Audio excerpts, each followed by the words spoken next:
Que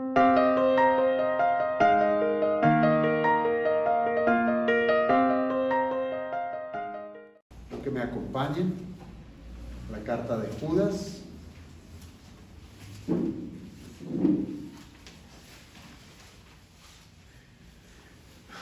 Penúltimo libro de la Escritura, de la Biblia.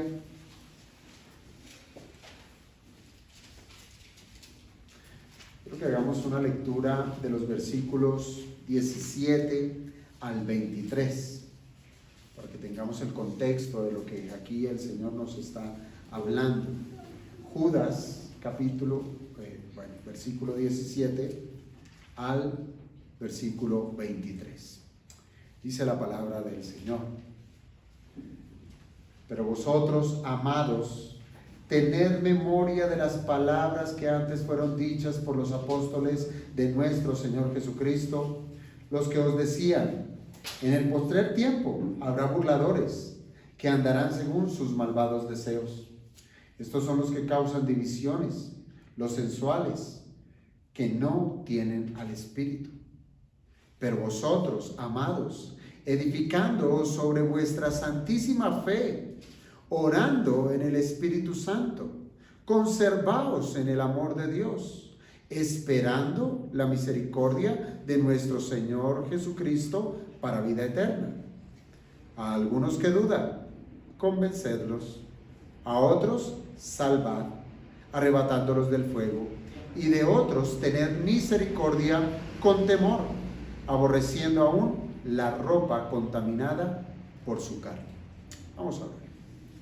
Padre bueno, te damos gracias, Señor, por este tiempo de predicación. Lo dedicamos hoy delante tuyo, siempre rogando de tu misericordia.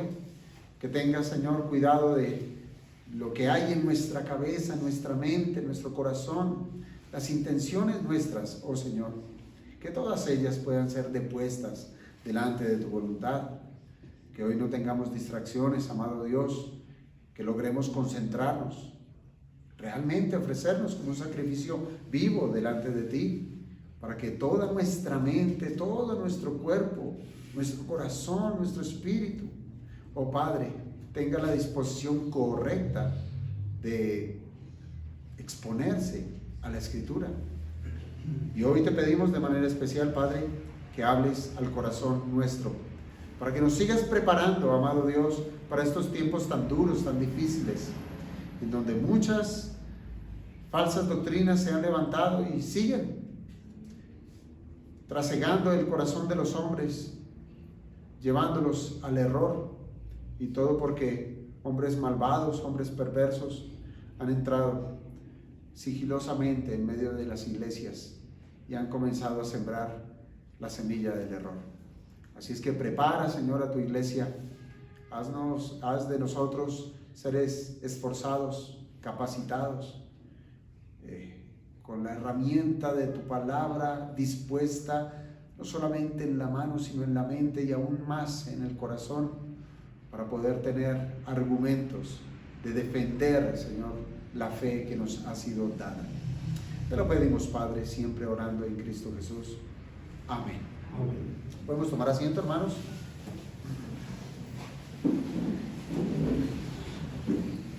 Muy bien. Hoy continuamos con esas exhortaciones que nos ha estado haciendo Judas, que le ha estado haciendo a la iglesia. La carta de Judas, si usted se ha dado cuenta, ha cambiado de dirección, ¿cierto? Ha dado como un giro. ¿Por qué? Porque ha pasado de denunciar a los impíos, ¿cierto? Porque hubo un tiempo en esta carta donde Judas estuvo diciendo que los impíos tenían tales y cuales características que para nosotros son de gran virtud conocerlas para poderlos distinguir y saberlos rechazar. Pero ahora lo que hace Judas es dar un giro, ¿sí? Ya después de haber denunciado a los impíos, ahora entra a hablar al corazón de la iglesia. Entra a exhortarles, exhorta a los hermanos. Y la primera exhortación, que fue la que estuvimos estudiando la semana pasada, tuvo que ver con esa gran importancia de recordar las enseñanzas de los apóstoles. Esto es importante. que para nosotros como iglesia la doctrina apostólica siempre ha de estar presente en medio nuestro para poder hacer frente a los falsos maestros. Esas enseñanzas apostólicas, las cuales son expresadas a lo largo de los escritos, mayormente de la pluma de Pablo, de Pedro y de Juan, fueron ellos quienes estuvieron anunciando y denunciando que los falsos maestros iban a traer y traerían ruina a todo aquel que dispusiera su oído a esas fantasías de sus palabrerías. Entonces, ya estábamos advertidos. La iglesia desde el primer siglo ya estaba advertida. ¿Y cómo es posible, amados, que hoy en día los cristianos se han dejado llevar de cualquier viento de doctrina? Pues yo creo que la verdad, o yo creo que el problema está en que hemos descuidado esta responsabilidad de ser sólidos en la comprensión de las enseñanzas apostólicas. Ahora bien, una de las enseñanzas de Pablo al respecto tiene como conclusión que nos debemos apartar de estos hombres que enseñan el error. Eso lo dice la carta a los romanos, dice que os apartéis de ellos. Ahora el punto es qué tan confiados estamos nosotros de estar prestando nuestros oídos a lo que otros quieran enseñar. Nos creemos muy fuertes para escuchar y no caer. Pues yo creo que ahí es donde nos equivocamos. Aquí la Escritura nos está diciendo que, claro, distingamos dónde está el error, pero no solamente distinguirlo, sino que nos apartemos de ellos.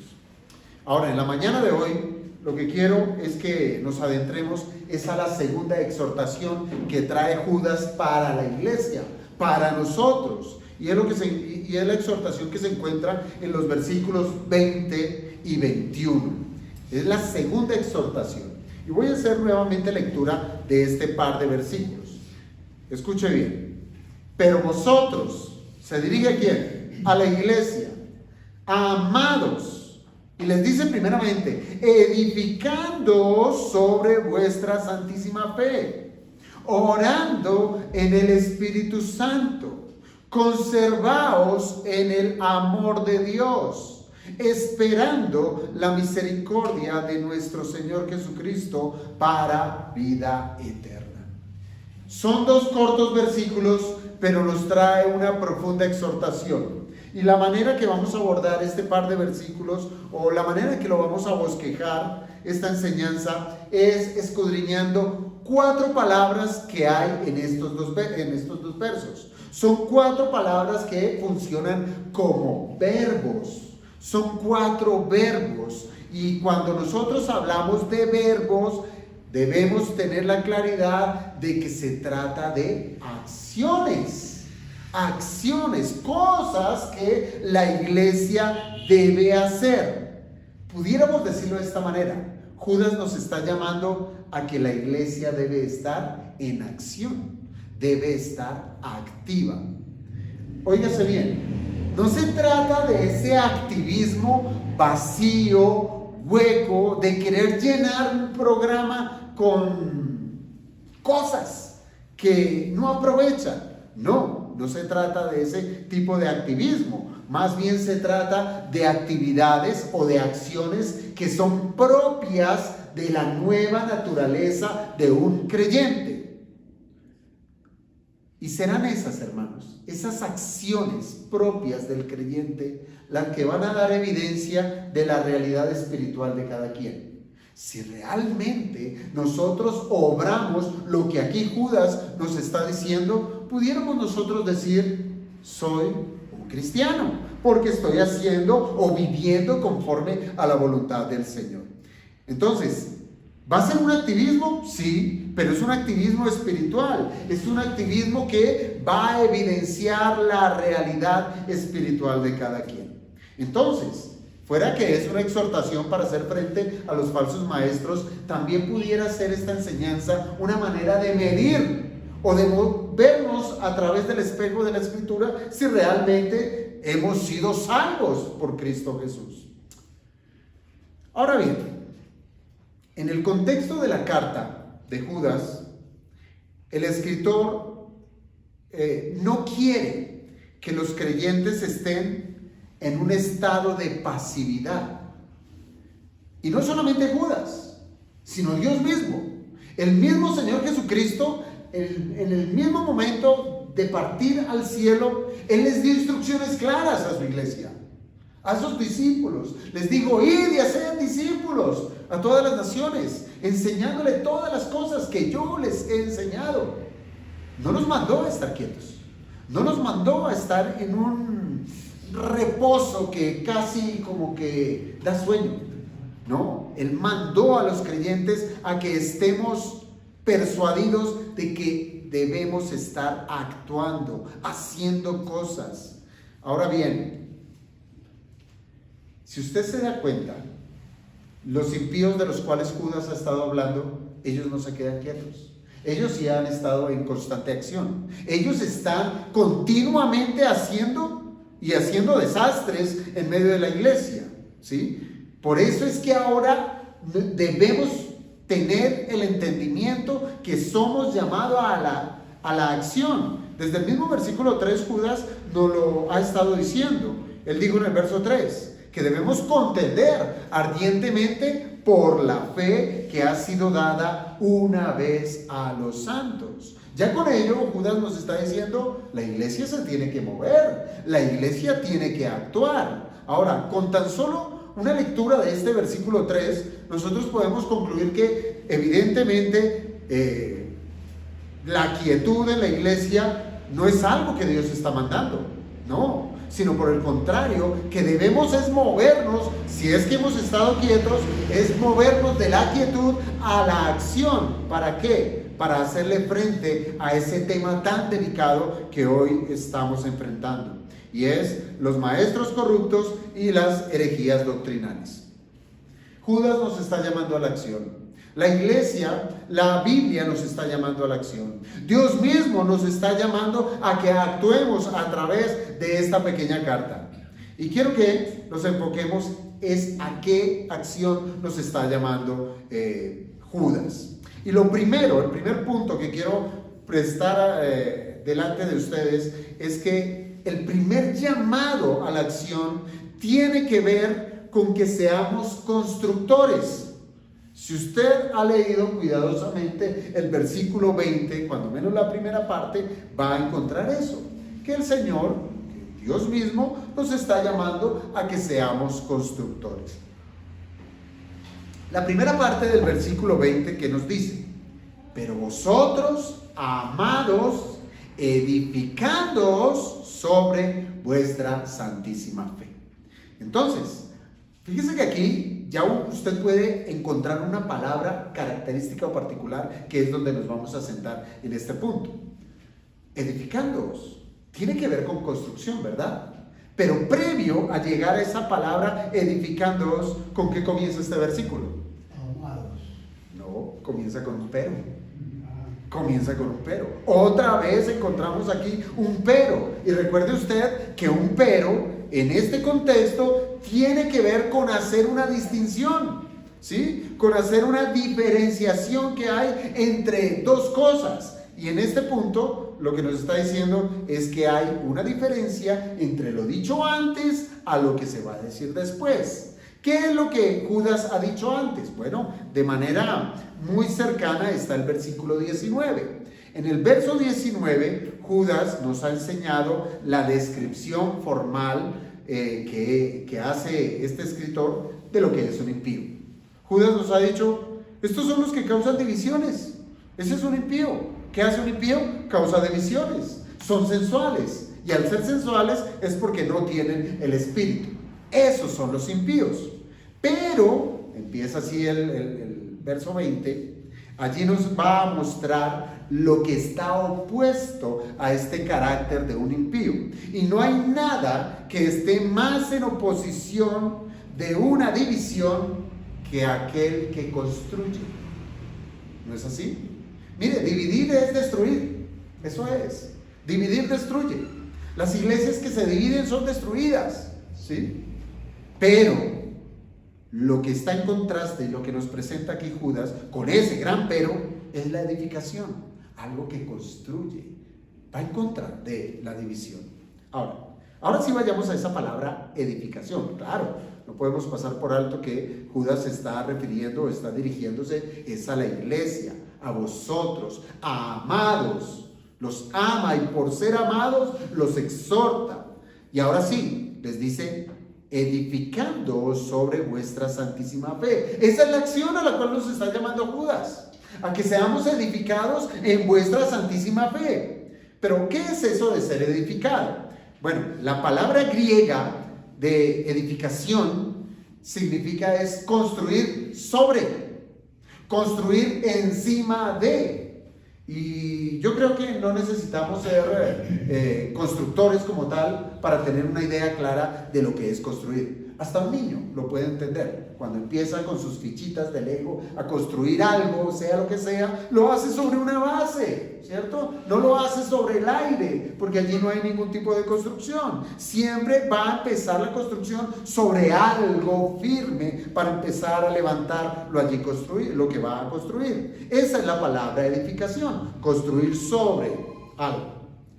Y es un término, hermanos, es un término que se usa para denotar la construcción de una casa, ¿sí? Yo creo que eso es lo más cercano que tenemos. Hablar de edificación, la construcción de una casa. Ese mismo concepto lo utilizó nuestro Señor Jesucristo por allá en el Evangelio de Mateo, cuando Él hizo una comparación. Él comparó a dos hombres que edificaron sus casas sobre dos bases diferentes. ¿Se acuerdan de lo que les estoy hablando? Sí, el Señor tomó dos hombres, uno que era prudente y el otro que era insensato, ¿verdad? Dos hombres, y cada uno de ellos construyó su casa.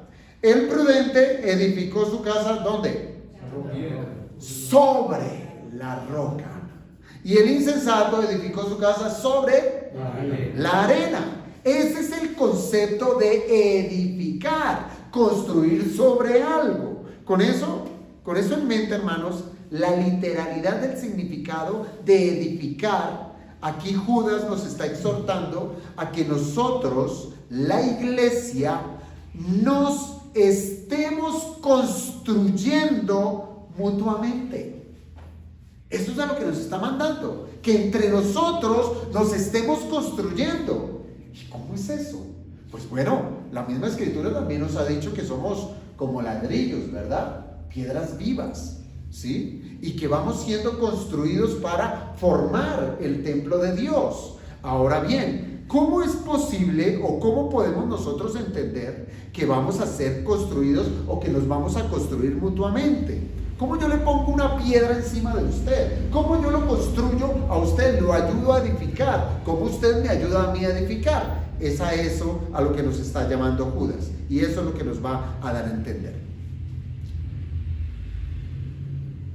El Señor Jesucristo, Él también nos advirtió a que nosotros fuéramos prudentes y no insensatos.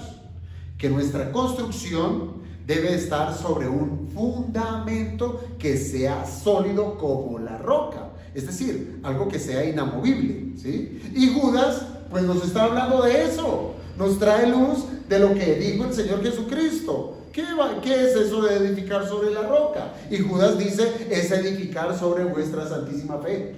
Esa es la roca, vuestra santísima fe. Es la misma fe, hermanos, es la misma fe por la cual nosotros debemos contender ardientemente, como comenzó la carta a Judas. Es sobre esa fe que nosotros debemos edificar. Y recuerde usted, y si no lo recuerda, puede usted revisar más luego sus apuntes cuando pasamos por ese versículo número 3. Y usted va a hallar que estuvimos hablando de lo que es la fe subjetiva y de lo que fue la fe objetiva. Esta fe de la cual debemos defender y sobre la cual debemos edificar no es la fe subjetiva, es decir, no es la fe que salva, No es aquella por la cual nosotros confiamos en un momento de decir, yo creo en Cristo como mi Señor, yo creo en Él como nuestro Salvador. Bueno, pudiéramos decir en parte. ¿Por qué? Bueno, primero digo que no es la subjetiva, la que cada quien en su corazón tiene y dice, yo creo. No es esa. Allí no es donde empezamos a construir. Tampoco es aquella que es temporal, que es natural. Tampoco es aquella fe que es netamente intelectual, que es propia de los hombres. Los hombres allá afuera tienen fe, ¿sí? Tienen fe. Ellos creen. ¿Pero en qué creen? Cualquier cosa. ¿Sí? Esta semana nos dimos cuenta que creen en un muñeco de yeso. Y allá iban detrás. Y en eso creen. Tienen una fe. Pero es una fe que es intelectual, temporal, una fe que nos salva.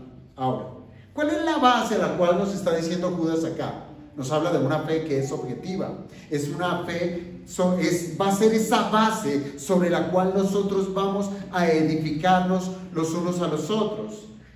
Y esa fe tiene que ver, o es más bien, el cuerpo de doctrinas.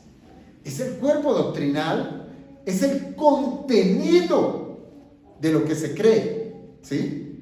Por eso es que es muy importante, cuando nosotros nos acercamos a Cristo y decir, Señor, yo creo en ti, no es solamente decir, yo creo, pero ¿qué creo?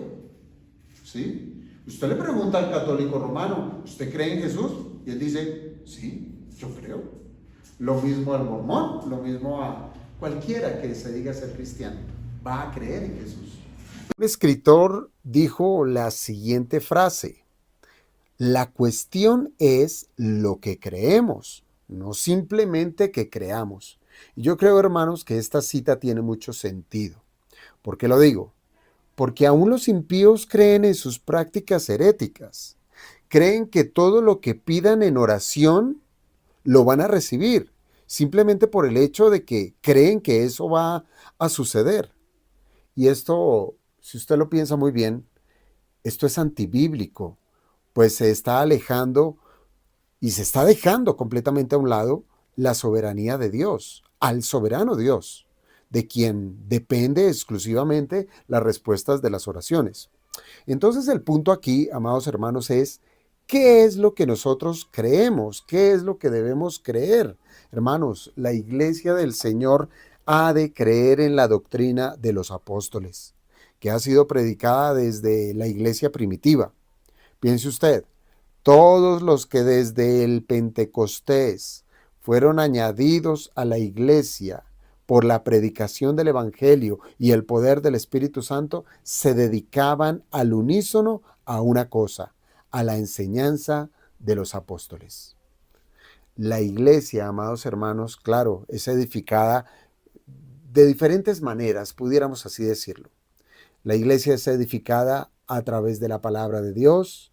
La iglesia es edificada por medio del poder del Espíritu Santo. La iglesia es edificada por medio de los ministros designados legítimamente en las iglesias, los pastores, los maestros.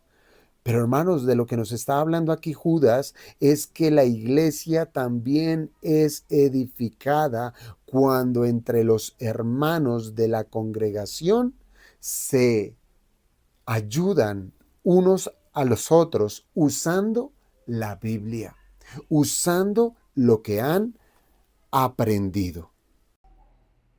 No puede haber, hermanos, no puede haber en el pueblo de Dios alguien que llegue a decir, no necesito de la doctrina.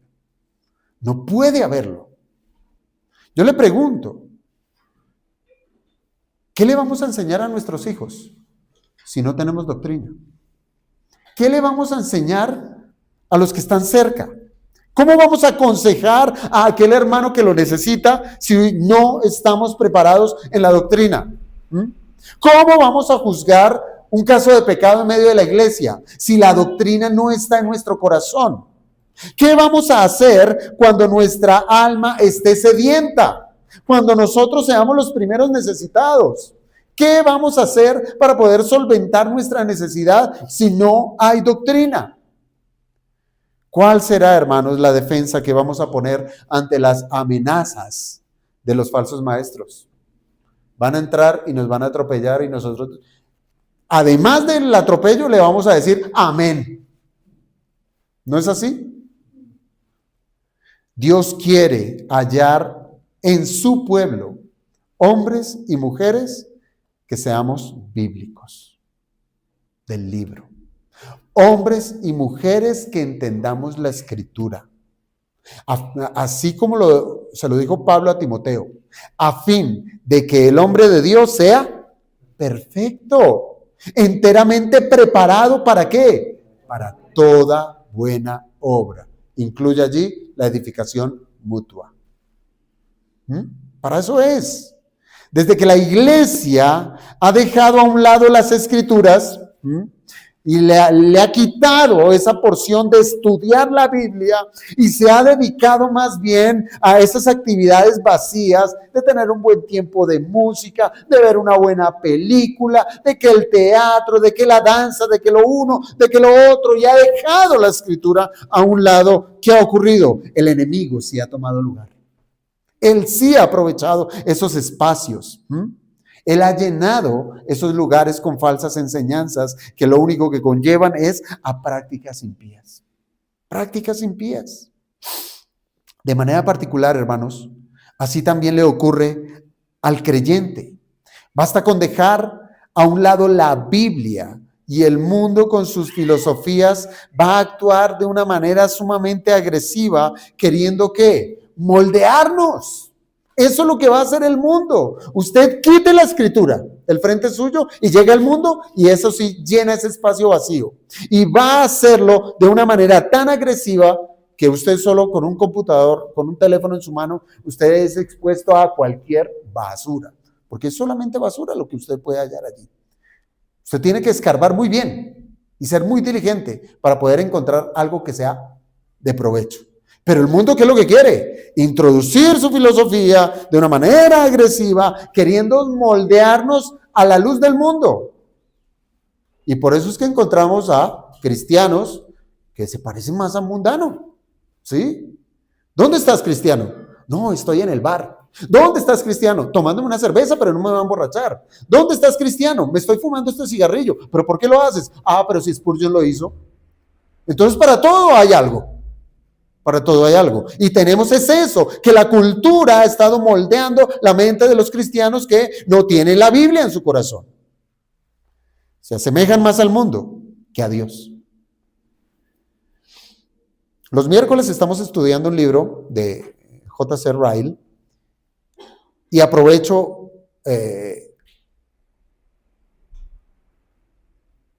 a decir algo que él dijo en ese libro, abro comillas. Dichoso el hombre que tiene una Biblia. Ah, eso es bueno, ¿verdad? Dichoso el hombre que tiene una Biblia. Pero el hombre sigue diciendo, aún más dichoso aquel que la lee. Qué bueno, no solamente tener la Biblia, sino leerla.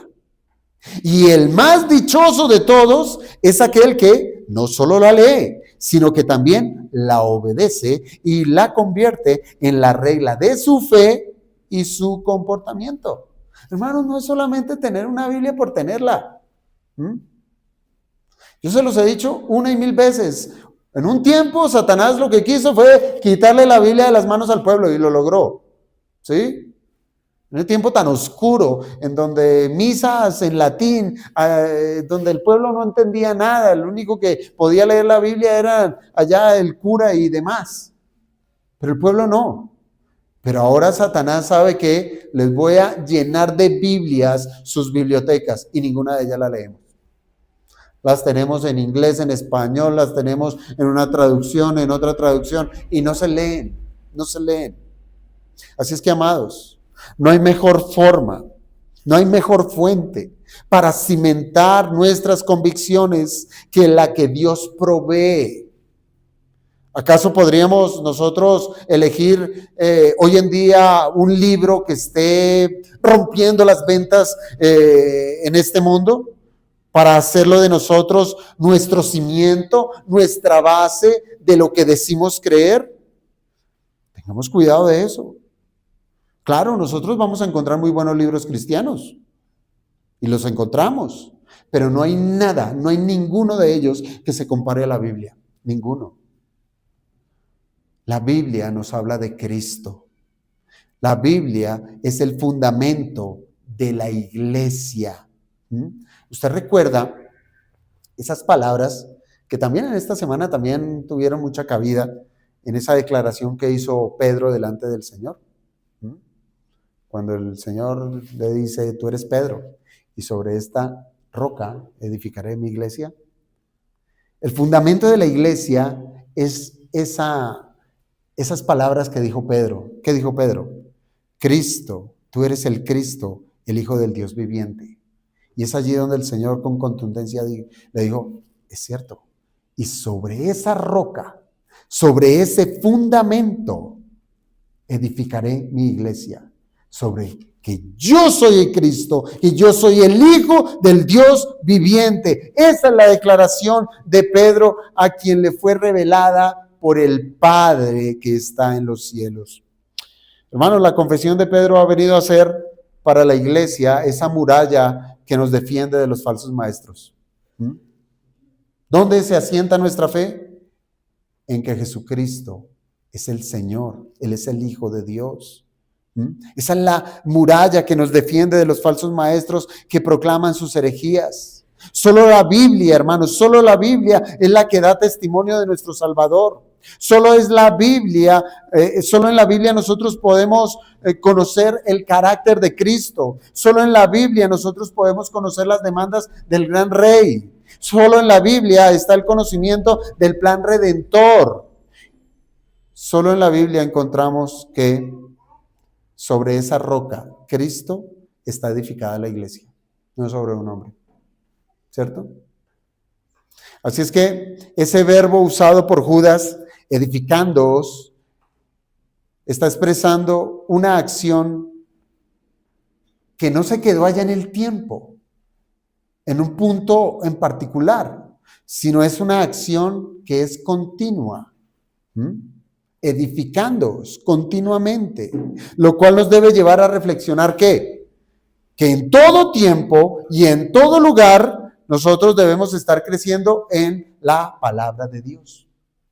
Esa es nuestra acción, nuestra primera acción para hacer frente a los falsos maestros, estarnos exponiendo a la palabra de Dios, creciendo en ella. Y esto, hermanos, créalo, esto requiere esfuerzo. Esto requiere dedicación, esto requiere disciplina. Y gracias a Dios que el Señor nos ha dado un día entre 7 para descansar de nuestras labores, para dedicarnos a la adoración y a la edificación. Mire, yo escuchaba a cuántos que dicen, pero es que yo no tengo tiempo, mi trabajo, mis obligaciones, soy papá de 20 hijos, con 5 madres distintas, Tiene muchas situaciones, pero aún así el Señor se ha levantado y ha dicho, tienes un día para dejar a un lado todo y sentarte a escuchar mi palabra. Deja a un lado todas esas labores, deja a un lado todas esas expresiones que son del día a día, pero hay un día especial para dedicarnos a la adoración y a la edificación. Por eso, hermanos, también debemos considerar que no debemos conformarnos con el domingo. Sí, decir, bueno, ya recibí lo del domingo, ya es suficiente. No, todos los días debemos nosotros considerar un tiempo para el estudio de la palabra de Dios. Y si usted es consciente, entienda que eso que usted aprende, que usted estudia, tiene que ser con el propósito de ayudar a otros, a edificarlos en el Señor. Eso es lo correcto, eso es lo que manda el Señor Jesucristo. Así lo dice Romanos 15:2, cuando dice el apóstol Pablo, cada uno de nosotros agrade a su prójimo en lo que es bueno para la edificación. Para edificación. Entonces, ¿qué es lo primero que debemos hacer, hermanos? Edificarnos los unos a los otros en las doctrinas. En las doctrinas. En segundo lugar, ahora Judas nos hace el llamado a otra acción sumamente necesaria para hacerle frente a los falsos maestros. ¿Cuál? La oración. La oración. Judas dice que debemos orar en el poder del Espíritu. El orar, además, de ser un mandamiento, es una virtud, entiéndalo bien. Y además, debiéramos nosotros considerarlo como una necesidad. Entonces, entiéndalo de esa manera. Un mandamiento, una virtud, pero es una necesidad. Nuevamente, cito a Ryle, que él dijo, si deseamos estar con Él en el cielo, debemos ser amigos suyos en la tierra. Si deseamos ser amigos suyos en la tierra, debemos orar. Esa es la manera. Así es que, hermanos, si usted lo piensa bien, desde el primer momento que fue efectiva la reconciliación suya con el Padre, fue necesario que usted levantara una plegaria para pedir por su alma. En el momento en que Dios va a su corazón por medio del Evangelio y le hace reconocer que usted es culpable delante de Dios, el primer acto que sale de usted es una plegaria. Señor, sálvame. Señor, perdóname. La oración está desde el nuevo nacimiento. Con esto quiero decir, hermanos, o más bien no quiero decir que la oración, que la salvación es producto de la oración. No, porque la salvación es por gracia. Pero la gracia está en que nos capacita para buscar a Dios en oración.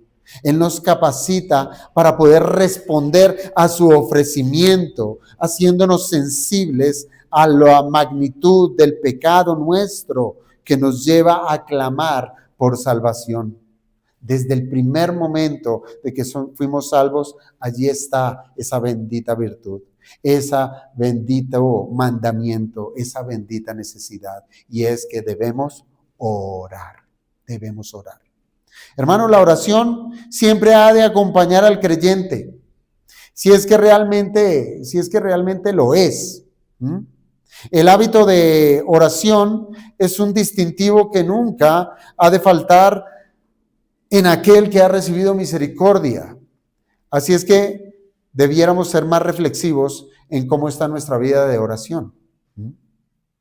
La Biblia, ¿qué nos enseña? Nos enseña sobre nuestra necesidad de estar orando, de orar siempre y no desmayar. Así lo cita.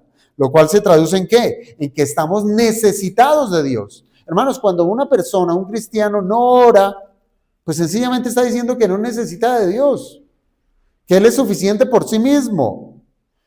Entonces la pregunta que debiéramos hacernos es, ¿cuánto dependemos de Dios?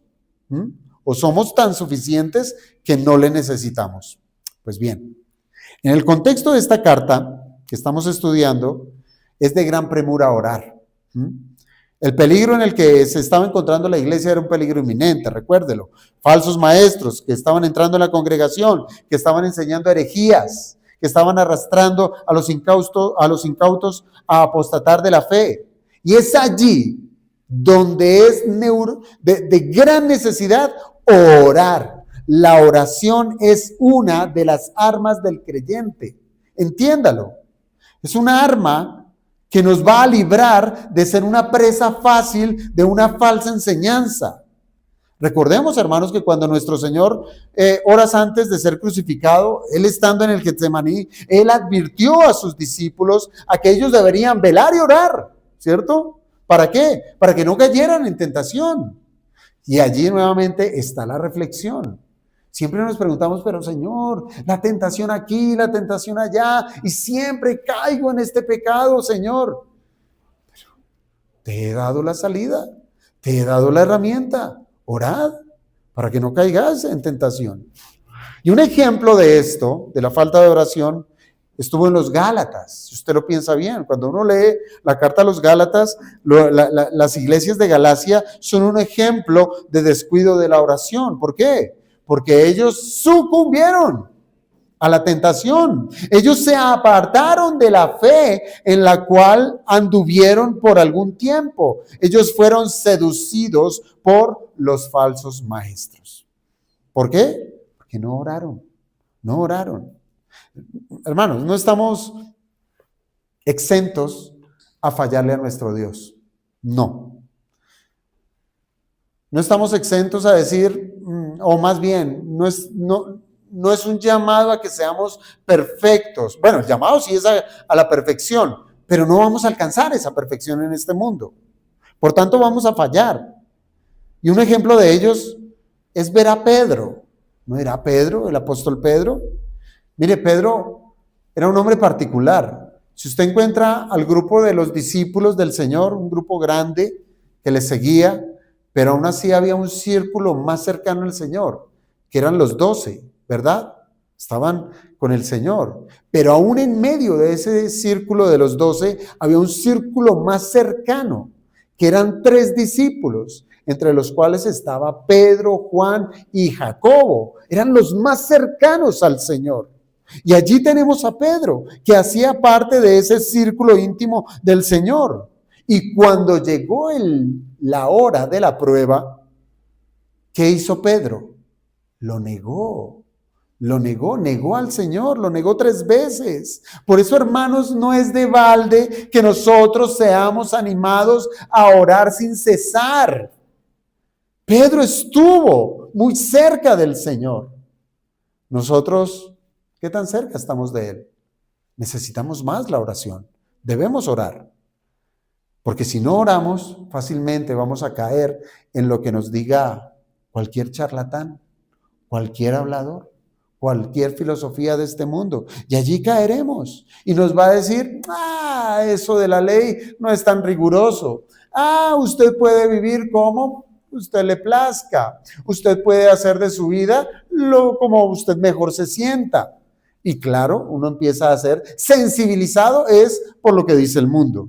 Pero si nosotros vamos a la oración a la cual Judas nos está instando a hacer, hermanos, eso nos debe guardar de caer en esas manos terribles de los falsos maestros.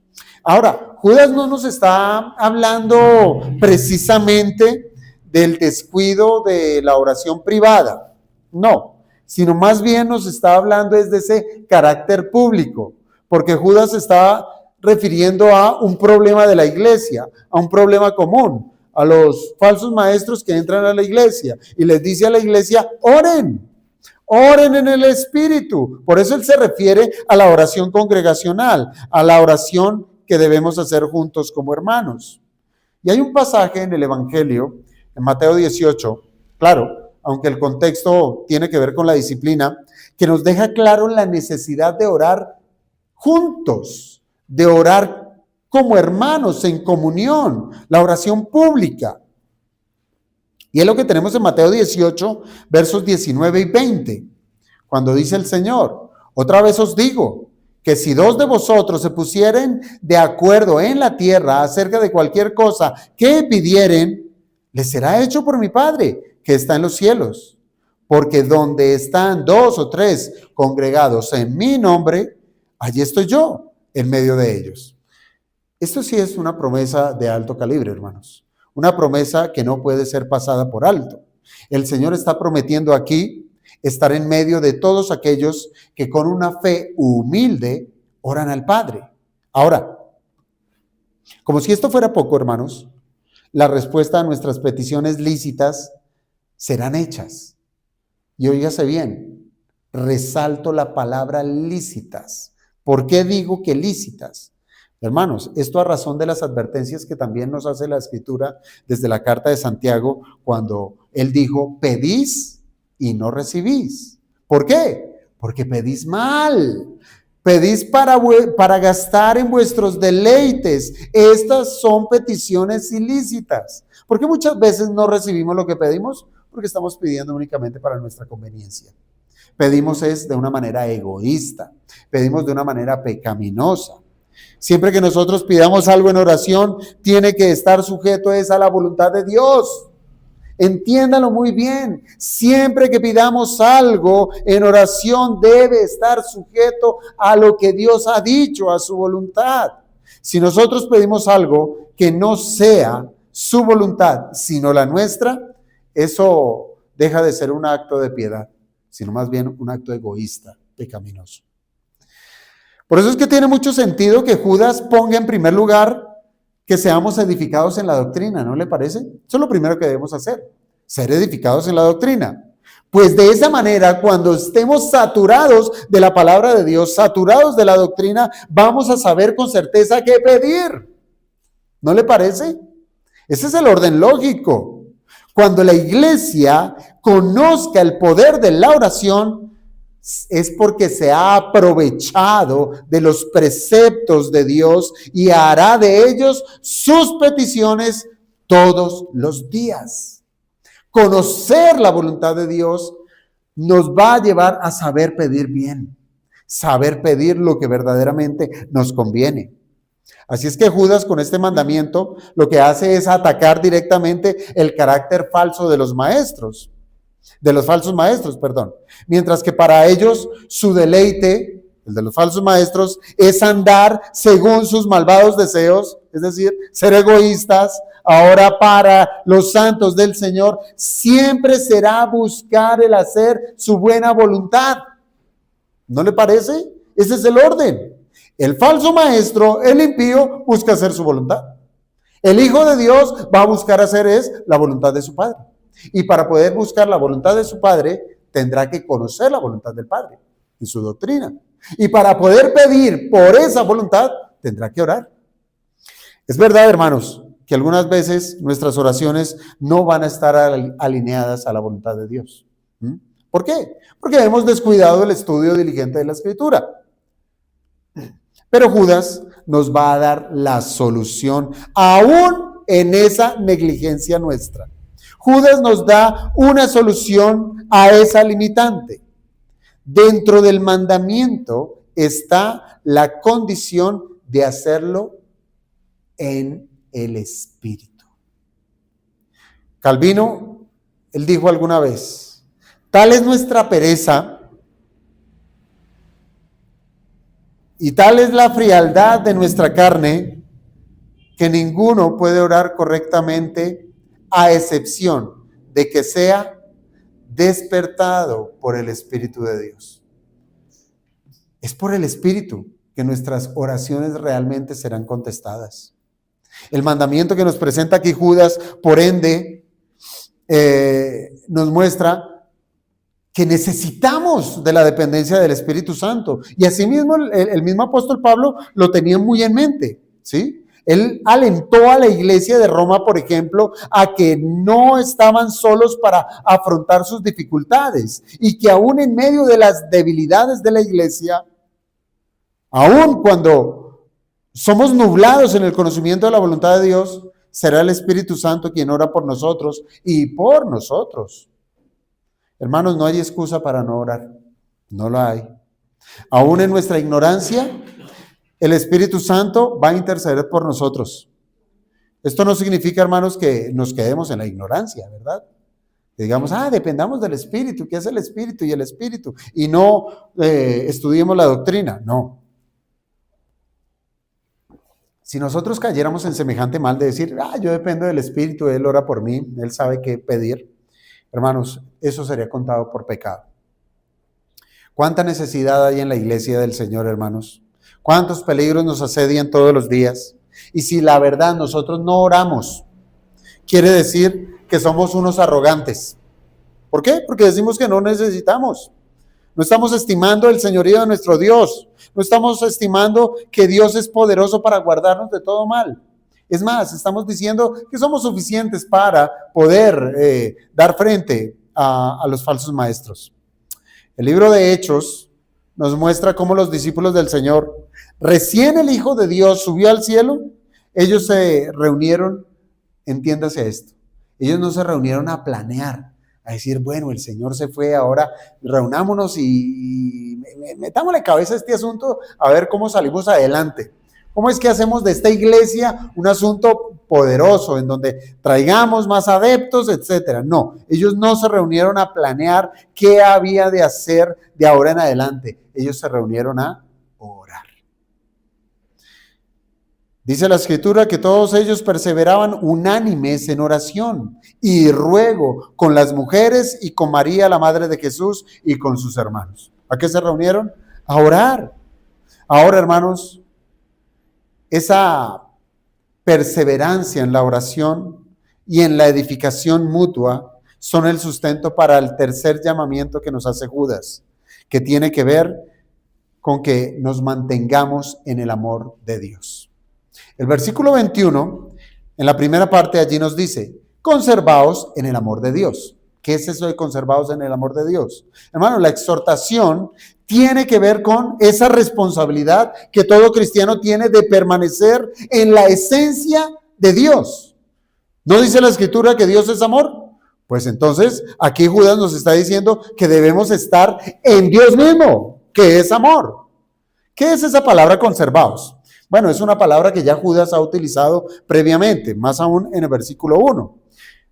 Conservaos es la misma palabra que encontramos allí en el verso 1 cuando dice guardados, guardados en Jesucristo. Conservados y guardados es lo mismo. ¿Qué significa eso? Hubo un escritor que dijo que esa palabra son un eco a la oración que hizo nuestro Señor Jesucristo por sus discípulos allá en el huerto del Getsemaní. En el Evangelio de Juan, capítulo 17, nosotros encontramos esa expresión, cuando el Señor oró y dijo, cuando estaba con ellos en el mundo, ¿yo qué? Yo los guardaba en tu nombre, a los que me diste, yo los guardé y ninguno de ellos se perdió, ¿sí? Eso es guardar, eso es conservar. Así es que esas dos palabras tienen la implicación de un escudo, de una fortaleza que encontramos únicamente en el amor de Dios. Nosotros somos guardados en el amor de Dios. Ahora, más aún cuando vivimos tiempos de angustia, ¿cierto? Tiempos de aflicción, ¿no necesitamos ser salvos? Claro que sí. Necesitamos ser salvos, y qué mejor que ser guardados bajo la protección del amor de Dios. Cuando nosotros pensamos en el amor de Dios, hermanos, no es un mero sentimiento. Yo te amo, hijo. No me importa cómo seas, pero yo a ti te amo. No, no se trata de eso. Se trata, como les dije, se trata de Dios mismo, dándose a su pueblo, pues Él es amor por naturaleza. Nosotros en nuestros días podemos malinterpretar el amor de Dios. Y eso ha sucedido. ¿Por qué? Porque lo hemos rebajado incluso a lo que tenemos en nuestra cabeza de lo que es el amor humano. Y esto se debe nuevamente a nuestra ignorancia de las Escrituras. Hermanos, si nosotros verdaderamente llegamos a conocer el amor de Dios, o más bien, véalo en sentido negativo, si desconocemos el amor de Dios y lo que es peor, deformamos el concepto de lo que es el amor, la respuesta a ese amor también será deformada. ¿Me explico? El amor de Dios difiere al amor de los hombres. ¿En qué sentido? Si usted lo piensa, el amor de Dios no hay nada que lo provoque. Él ama, ¿por qué? Porque Él quiere. Porque Él quiere. No hay nada en medio de nosotros que provoque el amor de Dios. No, mientras que en el amor humano sí ocurre eso, sí hay esas provocaciones. En el hombre, el amor nace por otro, porque encontró algo, halló algo, es decir, hay algo que motivó a esa persona a responder en amor, pero Dios no es así, su amor no es así, el amor de Dios es gratuito, no hay motivación alguna que le condicione a amar, Él ama porque Él quiere, punto. Ahora además, si Dios es amor y si Dios es eterno, su amor por tanto es eterno, ¿verdad? Un amor eterno. Dios nos amó con un amor eterno. Esto significa que Dios nos amó desde antes de la fundación del cielo, desde antes de la fundación de este mundo. Bien dice el profeta Jeremías, con amor eterno te he amado. Por tanto te prolongué mi misericordia. Hermanos, este conocimiento del amor de Dios, ¿sí? Este conocimiento que ahora tenemos del carácter de Dios debería ser reproducido en nuestros corazones. ¿Cómo? alabándole a Él porque su amor no tiene principio ni tendrá fin. Esto nos debe llevar a amarle de ahora en adelante siempre. Mire, el amor de Dios quedó muy bien simbolizado en la cruz de Cristo, en la cruz del Calvario. No le bastó a nuestro Cristo dejar su trono, un trono de gloria, para ser revestido de humanidad. Eso es amor. No le bastó a nuestro Cristo en vivir entre nosotros, criaturas débiles y pecadoras. Eso es amor. No quiso ser servido, sino venir a servir. Eso es verdadero amor.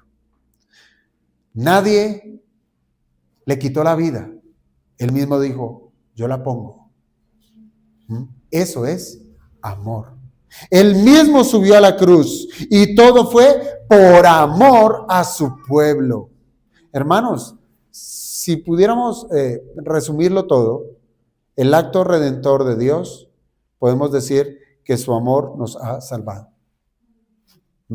Su amor nos ha sostenido hasta el día de hoy. Y ahora, su amor nos guardará del siglo malo.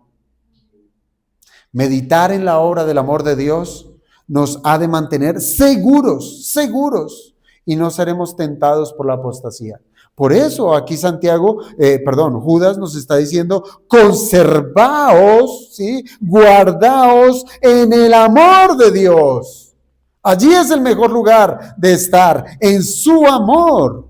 Su amor nos guarda de estos ataques de los impíos. Ahora piense en esto. La evidencia de mantenernos en el amor de Dios, ¿cómo lo podemos expresar? ¿Cómo lo podemos ver? ¿Cómo podemos saber que estamos resguardados o cuidados, cobijados, o como lo dice acá, conservados en el amor de Dios? ¿Cómo podemos saberlo? Esto se ve reflejado cuando lo imitamos. Nosotros tenemos la responsabilidad, en primer lugar, como lo dice la primera tabla de la ley, de amar a Dios sobre todas las cosas. ¿Cierto? Esa es nuestra primera responsabilidad, de amar a nuestro Dios guardando sus mandamientos. Y en segunda instancia, somos responsables con nuestros hermanos, con nuestros semejantes. Debemos amarles con el mismo amor sacrificial con el que nuestro Cristo nos amó. Guardaos, conservaos en el amor de Dios. Ahora, en último lugar, y ya con esto cierro, tenemos el cuarto llamamiento con el cual nos exhorta Judas, que hace para que nosotros hagamos frente a estos perversos, a los malvados, a quienes son maestros del error. Y tiene que ver con la esperanza. La segunda parte del versículo 21, ¿qué nos dice? Esperando la misericordia de nuestro Señor Jesucristo para vida eterna. Esa es nuestra responsabilidad. Debemos estar esperando la misericordia de nuestro Señor Jesucristo para vida eterna. Y es una muy buena pregunta que debiéramos hacernos. Y es, ¿estamos esperando? ¿Sí? ¿Estamos esperando la misericordia de nuestro Señor Jesucristo? ¿Dónde está nuestra esperanza? ¿O estamos esperando a que nos cambie la vida? ¿O estamos esperando que nos mejore la parte económica, la parte de salud? ¿Qué estamos esperando? Judas nos dice que debemos estar esperando la misericordia de nuestro Señor. Hermanos, la actitud de un verdadero cristiano está en una expectación segura acerca de lo que ha de venir. De lo que ha de venir. Judas aquí nos está anunciando es la misericordia como algo que debemos esperar. ¿Sí? Y tiene que ver con ser motivados a vivir en esta vida en pos de lo que está en el futuro, de lo que ha de venir. Lo que yo vivo hoy es porque veo en el futuro que vendrá misericordia. Hermanos, las escrituras manifiestan que el cristiano ha de tener varias expectativas. Esto es verdad. Piense, ¿hay alguno de los cristianos que no esté esperando la resurrección de los muertos? Lo dudo, todo lo esperamos, ¿verdad? Esperamos la resurrección de los muertos. También tenemos la expectativa, tenemos la esperanza de la gloria eterna. También estamos esperando que nuestra naturaleza pecaminosa será quitada de una vez y por todas. Y quizás, hermanos, la más anhelada, estamos esperando que nuestro Señor Jesucristo vuelva. Esa es nuestra expectativa, esa es nuestra esperanza. Y nuevamente, hermanos, esta esperanza no nace de la naturaleza humana, sino nace es de la revelación especial. ¿Por qué sabemos de estas esperanzas? Por lo que han enseñado los apóstoles, por lo que Dios ha revelado en su palabra. Por eso es importante conocer la Escritura. Entonces, ¿por qué debemos orar? Por estas esperanzas gloriosas que tenemos por delante. Hermanos, tenemos una esperanza que no todo hombre tendrá, y es la esperanza de recibir misericordia. De que las puertas de los cielos sean abiertas para los hijos de Dios, para todos aquellos que han creído en Cristo Jesús, que han sido dadas en su palabra y que ahora han sido apropiadas por la fe, y que ahora está esa expectativa de que cuando el Señor Jesucristo vuelva, ya sea que nos llame en este momento por medio de la muerte, o cuando Él venga y con su voz potente nos levante de los muertos o nos transforme si es que estamos vivos, tendremos la esperanza de que la misericordia será dada, derramada sobre nosotros. Eso es ser bendito, ¿no le parece? Eso es ser bendito. Y el mismo Jeremías llama a aquel que espera, a aquel que tiene esperanza, lo llama bendito. Y toma esta cita, Jeremías 17, 7 y 8. Jeremías capítulo 17, versículos 7 y 8. Miren lo que dice Jeremías.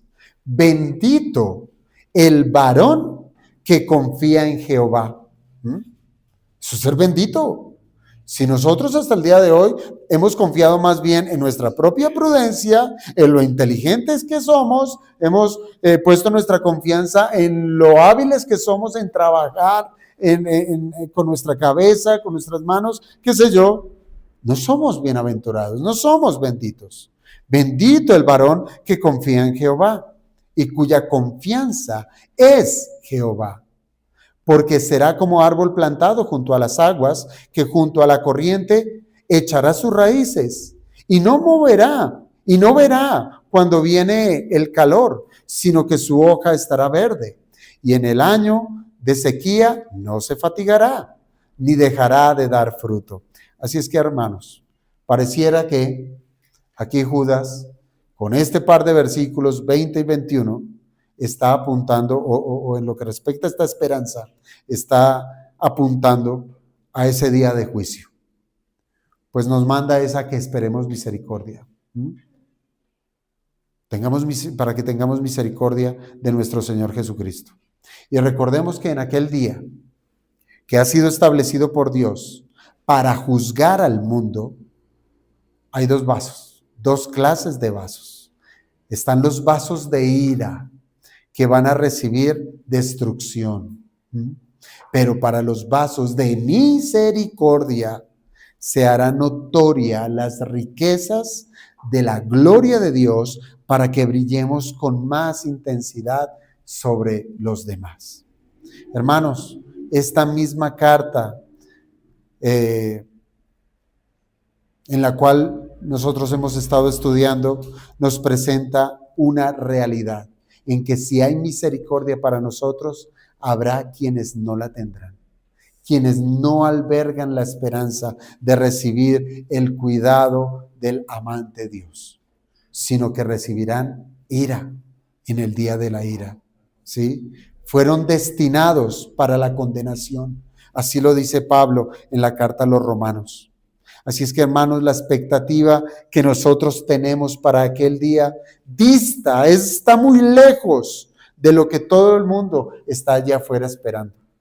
Todos miran únicamente es al mañana, qué he de comer, qué he de vestir, qué me he de poner, mis relaciones, mi negocio, mi trabajo, mis fuerzas. No miran más allá. Pero cuando se ven expuestos a que hay algo más en la vida eterna, con temor dicen, ¿qué será de mi alma? No tienen esperanza. Pero para nosotros, hermanos, tenemos la esperanza gloriosa de que nuestro Cristo derramará de su misericordia sobre todos aquellos que creyeron en Él. La conciencia de los incrédulos les lleva quizás a pensar, les va a llevar a pensar que algún día han de rendir cuentas ante alguien que es superior a ellos. Pero aún así viven sus vidas de manera descarnada en delitos y pecados. Pero también habrán impíos que su conciencia estará tan cauterizada que ni siquiera pensarán en que algún día rendirán cuentas a alguien. Mientras ellos esperan su justo juicio, mientras pasa eso, viven vidas desenfrenadas, viven vidas en donde hacen nada más del pecado su hábito. Ese es su hábitat, pecar y pecar. Y para los santos, mientras esperamos esa misericordia de nuestro Dios, solo nos queda una cosa: estarnos edificando los unos a los otros en la santísima fe que nos ha sido dada por los apóstoles. Y nos queda, mientras esperamos la misericordia que está en el porvenir, nos queda estar orando en el Espíritu. Y si fuera poco, mientras esperamos la misericordia de Cristo, los cristianos nos cobijamos en el amor de Dios. Eso es lo que nos cita este par de versículos de la carta de Judas. Este par de versículos tienen que ser para nosotros, hermanos, verdaderos cimientos de esperanza, cimientos de crecimiento, cimientos de servicio. Lo que nos manda a hacer en esta porción, hermanos, expresa lo que es verdaderamente la vitalidad de la iglesia. Esto es lo que la iglesia debe estar haciendo. Somos un organismo vivo, por tanto debemos estarnos edificando, debemos estar orando, debemos estar guardándonos en el amor de Dios. Y como organismo vivo, debemos actuar a la luz de esta verdad, donde Cristo es nuestra cabeza. El verso 21 es concluyente. Concluyente porque dice que la esperanza que tengamos en Cristo y en su misericordia se traduce en una sola cosa: vida eterna. Vida eterna, ¿sí? Allí dice, esperando la misericordia de nuestro Señor Jesucristo para vida eterna. Así es que, hermanos, que la vida eterna la podamos experimentar desde este lado, desde ya, vivir para la vida eterna, ¿sí? Que seamos conscientes de que desde el momento en que fuimos salvos, hemos sido expuestos a lo que será nuestra eternidad. ¿No sería consecuente, hermanos, desear lo que está en el cielo y no quererlo degustar en la tierra? Nos ha sido reservada un lugar a la diestra del Padre para adorarle. ¿Dónde está su iglesia el día de hoy? ¿Dónde está la iglesia de Cristo? ¿Dónde está aquel que dice ser creyente? ¿Dónde está aquel que dice amar a Dios? ¿Dónde está aquel que necesita de Cristo? ¿En su iglesia? ¿Adorando? ¿Estudiando la Escritura? ¿Guardándose en el amor de Dios? ¿Orando los unos con los otros? ¿O dónde está? ¿En el mundo? ¿Buscando ser más semejante a los que su destino será la destrucción eterna? Hermanos, no tiene sentido querer llegar al cielo si aquí pareciera que lo aborrecemos, porque no practicamos las piedades que demuestran la verdadera comunión con Él. Si usted quiere tener de manera clara y sencilla lo que la iglesia debe estar haciendo, entienda Judas 20 y 21. Si usted quiere experimentar la misericordia que tanto espera, debe vivir conforme a esta verdad como su prioridad. Y esta prioridad solo será posible si el Espíritu de Dios nos ayuda. Por eso quiero que invoquemos, hermanos, al Señor para que nos ayude con estos actos sublimes que son propios de la iglesia del Señor. Vamos a orar. Amado Padre, te damos gracias, Señor, por tu palabra. Te damos gracias, amado Padre, porque siempre será necesaria para que tengamos un norte, tengamos un camino trazado y sepamos cuáles son nuestras responsabilidades. Y claro, amado Padre, si nosotros ignoramos el detalle de tu palabra, sencillamente estaremos actuando es conforme a nuestra propia voluntad, a los deseos de nuestra carne, y nos estaremos desligando de lo que tú has mandado, Señor, de lo que es nuestra responsabilidad. Así es que te pedimos, Padre de la gloria, que tengas cuidado de nosotros, para que seamos más esforzados en estas responsabilidades, de estudiar tu palabra, de orar, de guardarnos en el amor de Dios, de seguir esperando la venida gloriosa de tu Hijo Jesucristo, que traerá misericordia a todos los santos. Así es que, Padre, que si esto hasta el día de hoy no lo hemos practicado, oh amado Dios, permítenos ser transformados en este día para poder seguir siendo moldeados conforme a lo que tú mandas en tu palabra. Lo pedimos, Señor, siempre orando en Cristo Jesús. Amén. Bueno, gracias, hermanos. Vamos a tomar un pequeño espacio y ya continuamos.